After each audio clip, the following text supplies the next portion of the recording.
Yo, what's good, everyone? Unbroken Glass here, and I'm doing my most unique review yet so far. I'm reviewing Indiana Jones and the Dial of Destiny, which I saw yesterday in theaters, and because the filmmakers could not be bothered to give less of a shit about being original and creative, I'm just doing this review in my car while eating a bag of popcorners for some reason. So let's just dive into it. So, uh, Indiana Jones, great trilogy of movies. I love the first one, loved the second one, and third one is probably my favorite one, probably in like my top 30 favorite movies of all time. And Kingdom of the Crystal Skull, kind of bad. Like, one of the ugliest looking movies I've ever seen relative to budget and year of release. But, so yeah, pretty great set of movies aside from that one and whatnot. But anyway, I didn't expect a fifth movie because 4 kind of wraps up his story as if third didn't already wrap up the story, but whatever, I guess. So this one, it's all about this one item unless you go back in time, and, so, like, that's what the bad guys, they're trying to, go back in time to, like, win the war or whatever, so the Nazis win, and, Indiana Jones and the gang, they're trying to,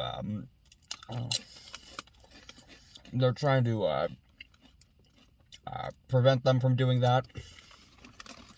And this is in I think it takes place in 1969, around when they landed on the moon. And Indiana Jones is a college professor. He's retiring from being a college professor now. And he's also single because his wife left him after their son died in the military. And his one of his best friend's daughter, or one of his best friends, his daughter randomly shows up, and these are pretty good. It's sea salt flavor. Yeah, one of his best friend's daughter shows up, and she's like, "Hey, you mind showing me this artifact? What the fuck was it? I don't even remember the name of the guy who invented it because I have the attention span of 5 seconds maybe." And she asks to see this artifact that lets you like figure out how to go back in time. It's not like a time travel device or anything. It's more like you enter some stuff into it, and then you go back in time, and that's how it works. And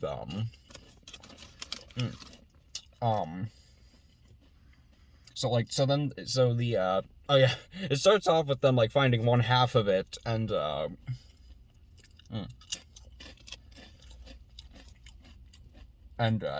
this is back in like 1940 something, right whenever the Nazis lose the war.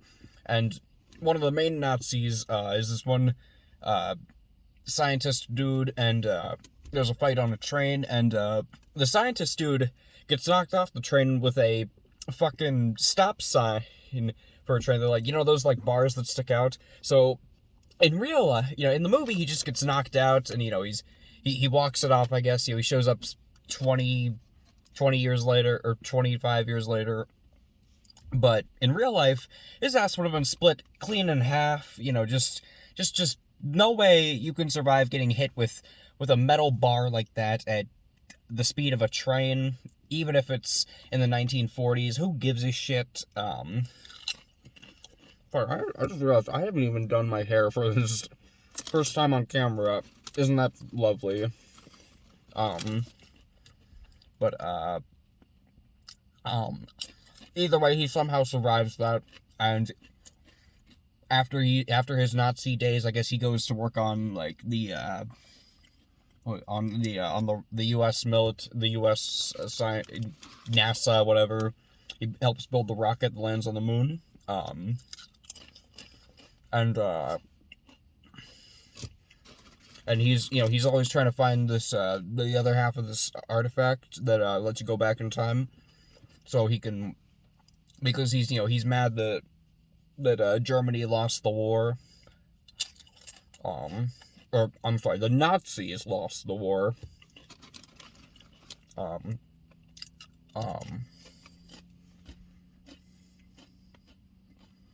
yeah, the whole plot of the movie kicks off whenever, like, whoever the main girl, or, I'm sorry, the girl, how did I forget what her name was? We'll just, call her, goddaughter, or, yeah. Because I guess, Indiana Jones is her godfather, so, I genuinely can't fucking remember this movie is so forgettable that I can't remember any character names, so, goddaughter steals the, one half of the time travel artifact, and, goes to, forgot what country, but, she's gonna go pawn it off, you know, sell it for a bunch of money and whatnot. And there's this kid here, or there, who she's friends with, who's, like, trying to help her out. And, they get caught by this, these mobsters that she promised to marry the leader at some point, and then she, snuck out of it or whatever. I don't fucking care. That goes nowhere. So, what next? The Nazis get the half of the time travel thingy, and you know, there's a car chase scene, because every Indiana Jones has a car chase scene, and at this point, you know, I started to realize, man, there's a lot of action going on, but, like, I just don't feel engaged in the slightest. I'm so bored out of my mind, as you probably are watching this video, and, let's see, what happens next? They go to, what was it? They go to meet, where do they go after that? I genuinely forget. Yeah, they go to meet Indiana Jones's friend, who was played by Antonio Banderas. Or was that his name? Fuck, my lights went out. Son of a bitch. Hold on. Okay, that's better. So, I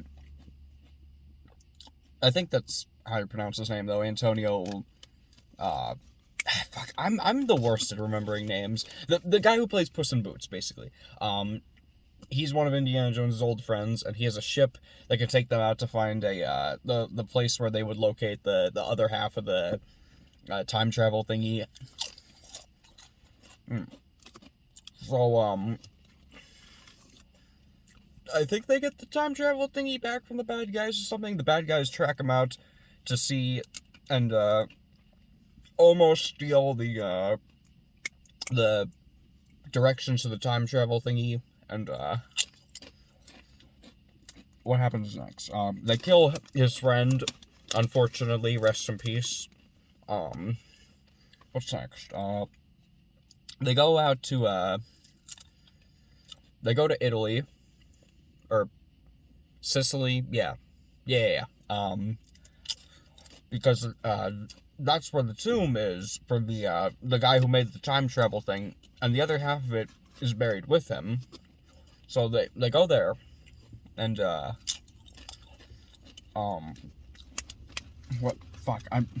movie is so goddamn forgettable. I can't hardly remember what happens. I will say the CG in it is actually pretty alright. You know, not as great as, like, the practical effects from the original trilogy, but nowhere near the god-awful screen vomit that was, Kingdom of the Crystal Skull. So that's pretty cool, I guess. So, while they're, you know, in Sicily trying to figure out what to do next, the bad guys take the fucking kid who's still with them, or who, you know, tags along with them. I forgot to mention that. He's kind of like a stand in for Short Round from Temple of Doom, but nowhere near as cool or funny or charismatic, and isn't in Everything Everywhere All at Once, so instant negative against him. No offense to the actor or anything, really. I just mean the character and whatnot. I mean, he's not a bad inclusion. He's fine. Serves to have some, I guess, dialogue for the two main characters to bounce off of. He's just kind of another more, I guess, kind of like callback, like, oh, hey guys, look at this, and apparently they did want to get the actor who played Short Round back in this movie, but I guess the director said it was, I think his name was, the actor who played him was Ki Hu Kwan. I don't remember. I don't want to try to remember anymore in case I butcher it horribly. But apparently they didn't want to have yet another adult, that's kind of stupid if you ask me. What happens next?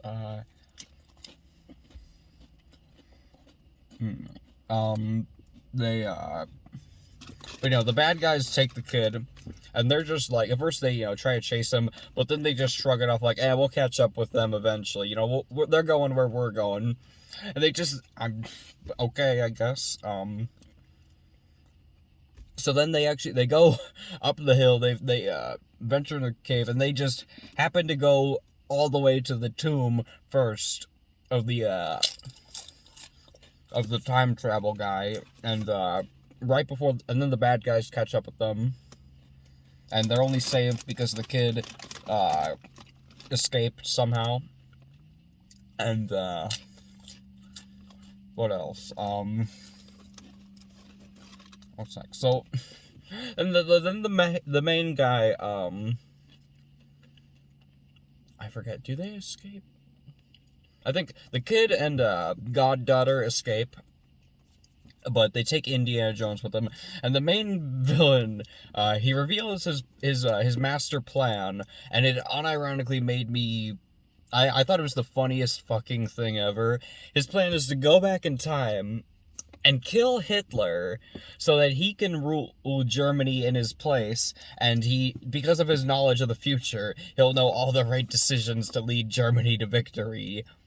And that's not how time travel works. Once you do something that changes the course of history that much, you can't just, know the events that happen afterwards are going to be different. You can't fucking...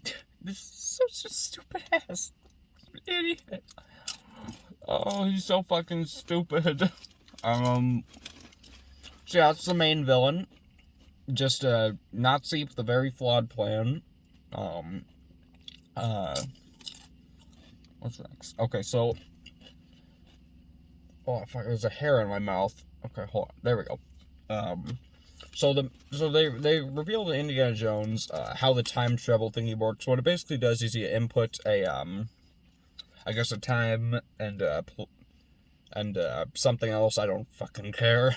And, it gives you, the coordinates for where a time fissure would be, or a tear in the space, basically a time portal.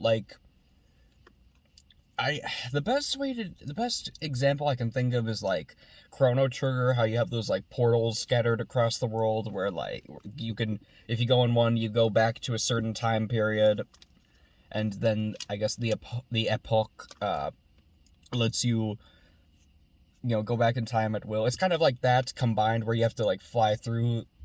And it's because it's in the sky. But yeah, it's very similar to the time portals in Chrono Trigger. So what's next? But then as soon as okay, so what they do is the goddaughter follows the plane. She somehow gets into the plane just in time, and the kid fucking follows them in another plane. Well, then, right as they're about to... Okay, so right as they're about to go through time... Like, okay, I should mention... The one thing I keep saying about this movie is that it's actually really impressive how well it skirts the line. Like, how well it, walks the tightrope between being genuinely bad and just being... Like, just barely being interesting enough to get my attention. And, like, there's only one scene in the movie that I actively hated, and it's at the very end, but there's also only one scene that I genuinely liked and was interested in, and we're about to get to it. So Indiana Jones, he starts, laughing because he realizes that, because I think... I'm trying to remember the name of the guy who invented the thing. It's on the tip of my tongue, but I don't remember. It's like... The guy who made the time travel thing... Fuck me. Oh, wait. 1 second. Ah, shit. Hold on. There we go. Better. So the guy who made the time travel thingy... Actually, hold on. I can just... Let me just put my keys in really quickly. That's not right. Fuck. This is my favorite review. Just an absolute disaster through and through. Banger stuff. Only the most banger content from Unbroken Glass. So, basically, Indiana Jones, reveals to the main villain, hey, the guy who made the time travel thing didn't account for continental displacement. What you gonna do when you end up in the wrong place? And the main villain, he's seething. He's like, no, I know we're going to Germany 1939. I just know it. And it's like, turn back. But then, like, I think, no, right before they go through it, the main villain, he's like, turn the thing around, go. But then they go through the time portal anyway. And, at first they're like, how we landed in Sicily. We were exactly where we wanted. But then they realize that there's Roman, like, battle ships all over the ocean. They're actually 200 years in the past. I think they're in, like, I think it was, 200 BC, Italy. And, and they realize, oh god, we've gone way off of course of where we need to be. And whenever, like, all this chaos is breaking out, I'm like, oh, this is actually really cool. I actually really like this. The enemies are like, oh shit, they have dragons, and I'm like, oh, this is really fucking cool. It's like kind of a, because it's much different than what we've seen thus far. I think it's a really cool way to handle time travel and everything. But then the chaos just keeps on going, and I'm like, and I just kind of slowly start to mentally check out again. I'm like, okay, whatever. And so, okay, so they get to the I'm getting off course again. They get to the or wait, no, they don't get to the anything. Their plane gets shot out of the sky by the Romans, and Indiana and Goddaughter jump out because they have a parachute, and the main villain dies in the explosion. What? Boo-hoo. What happens next? Shit. Fuck. Oh yeah, not before Indiana gets shot in the chest. And at first, he's looking around like, oh, this is beautiful. This is what I've studied my whole life. I love it. It's so awesome. And, he's like, let me stay here. Because,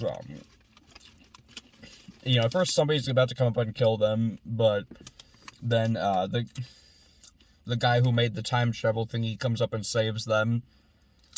I guess he just instantly knows, like, what's going on.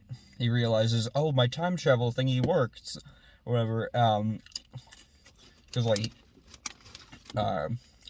as revealed, like, it was, the time travel thingy was only ever meant to take them back to 200 BC Italy, so, realistically, they could have just let the bad guys take the time travel thingy and try to go back in time, and they would have fucking won. there would have been no problems whatsoever. They would have been shot out of the sky. They wouldn't have made it back home. What the fuck was the point? There was no point. The whole plot suddenly becomes pointless when you think about it for more than 2 seconds, and that's pretty hilarious, actually, not gonna lie. So, Indiana Jones, he really wants to stay here. He's like, let me stay. And I thought he was going to for a second. But, like, God's daughter is like, no, you gotta come back. You gotta, or get healthy. We gotta heal you. You're gonna die here, or if you stay, because you've been shot. And he's like, I'm sorry, I gotta do this. And she's like, I'm sorry too. And so she punches him right immediately after that, unconscious. And they go back through the time portal in the plane that the kid brought with him. I thought I just dropped a popcorner. And Indiana Jones wakes up in his apartment. And he's like, you should have let me stay. There's nothing for me here. But then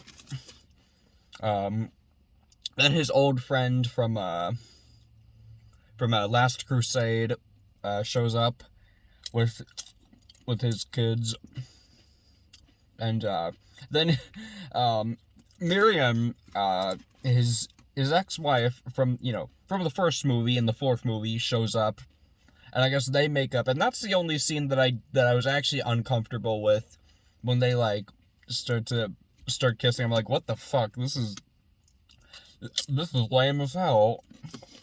And that's where the movie ends. I shit you not. I would have expected him to actually, like, once he got healed up, he'd actually try to go back in time again and stay in Italy. And I think that would have been a pretty decent ending, honestly. I mean, some might disagree, but I kind of fuck with that idea. I mean, then again, they probably would have executed it poorly, but who gives a shit? I think that would have been cool, but no, it ends in the most abrupt-ass way possible, and... Okay, I was just making sure, there's a thing hanging from my rear view mirror. I had to make sure it wasn't in frame. Anyway, whatever, so yeah, that's where the movie ends, and I'm just left there thinking, wow, that was the most 5 out of 10 creatively bankrupt thing I've seen in a long ass time. So yeah, that's my review of Indiana Jones. It's kind of like the Indiana Jones Disney World ride, except stretched out to like 2.5 hours. I don't actually remember how long it was. The movies took so fucking long to take. It felt like it took 3 hours to get through, because everything moves so slowly, because I was so bored during it all. It's like the Indiana Jones Disneyland ride, except not fun. It's predictable, boring. Well, I mean, I guess that ride is technically predictable once you've rode it once, but that's fun every time, because you're there in the moment, going through the Temple of Doom and whatnot. But like, shit, this is just national treasure at this point. It's not even. It's so unoriginal. It's so bland, but it's not even like offensively bad. It's not like The Rise of Skywalker or Jurassic World Dominion. It's like it's kind of like, I guess, Terminator 3. It's really unnecessary, not terrible, but also really boring and disappointing. I actually haven't seen Terminator 3, and I never will, because they didn't make any Terminator movies other than 1 and 2. What? But yeah, just really, really boring, really lame. Kind of like, I guess kind of like this bag of popcorners.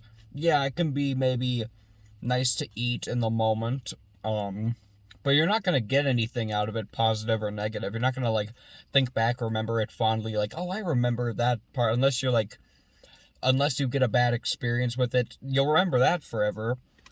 But, like, there's just nothing from this movie that's worth, like, reminiscing over. Like like with the others and whatnot. Like, Last Crusade, Temple of Doom, and Raiders of the Lost Ark, they all got some phenomenal ass moments. Those are 3 incredible movies that I could probably rewatch at any time and can always remember great moments in. But this just, man, I'm struggling to think of the main plot points, and I saw this shit last night. That's how much of a train wreck this, well, not train. That's how much of a nothing burger this movie is. It's just like this review, honestly. So, how many I've got about half a bag left of popcorners, so I guess it'll take me another half hour to eat those. Yeah, that's my review of Indiana Jones, Dial of Destiny. Just really boring, kind of fun, sort of, but also not terrible, not really bad, but like just really forgettable. So 5 out of 10, I guess. All right, y'all have a good one then. Bye bye.